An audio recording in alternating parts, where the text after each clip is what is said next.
சிவகங்கை மாவட்டம் அருகே செய்யானேந்தல் கிராமத்தில் உள்ள அரசு உதவி பெறும் பள்ளியில் ஆசிரியர்கள் பற்றாக்குறையால் தற்போது அங்கு பயிலும் மாணவர்களின் எதிர்காலம் கேள்விக்குறியாகியுள்ளது. இதை பற்றி விவரிக்கின்றது இந்த தொகுப்பு.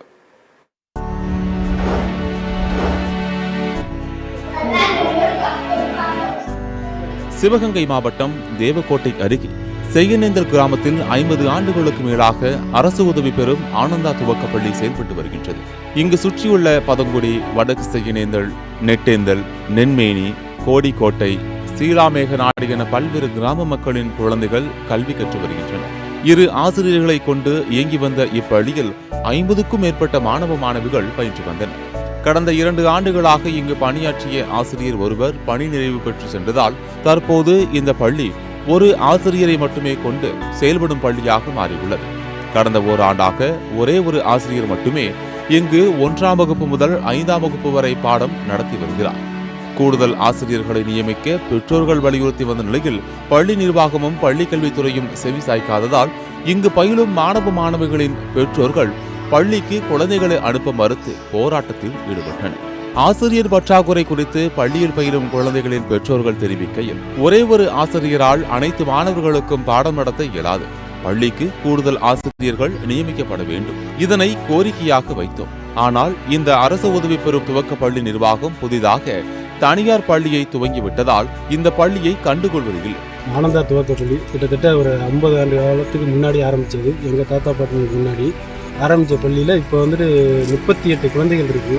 20 குழந்தைகள் இருந்தாவே சராசரியாக 2 டீச்சர் போடணும். ஆனால் ஒரே டீச்சர் தான் இருக்காங்க. ஒரு டீச்சர் வந்து காலையில் இப்போ ஆன்லைன் வகுப்புலாம் நடக்குது. அதுக்கே கிட்டத்தட்ட 1 மணி நேரம் ஆகிடுது. திரும்ப அவங்க பிள்ளைங்களுக்கு எப்படி 1வது படிக்கிற பிள்ளையிலேருந்து 5th வரைக்கும் ஒரே டீச்சர் எப்படி நம்ம பாடம் சொல்லி கொடுக்க முடியும்? அதனால் எங்கள் குழந்தைகளுடைய கல்வித்தரம் பாதிக்கப்படுது. இதை உடனே இன்னொரு ஆசிரியர் போட்டு அதை சரி செய்யணும். இப்பள்ளியை மூட மறைமுகமாக செயல்படுவதாகவும், இதனால் கழிப்பறை, தண்ணீர் போன்ற அடிப்படை வசதிகள் கூட இந்த பள்ளியில் செய்து கொடுக்கப்படவில்லை என குற்றம் சாட்டுகின்றனர். பிள்ளைங்களுக்கு சரியான போதிய வசதி கிடைக்காது. பாத்ரூம், தண்ணி எதுவுமே கிடைக்கல. எங்களுக்கு அந்த அடிப்படை வசதி செய்து கொடுக்கணும். மேலும் ஒரு ஆசிரியர் ஒன்று போடணும். எங்களுக்கு பாம்பு, பள்ளி, பூச்சி, மழை காலத்தில் தண்ணி சுத்தமாக தேங்கி நிற்குது. அதனால் பிள்ளைங்களுக்கு ரொம்ப சிரமமாக இருக்குது. எங்களுக்கு அந்த போதிய அடிப்படை வசதி செய்து கொடுக்குமாறு கேட்டுக்கிறோம்.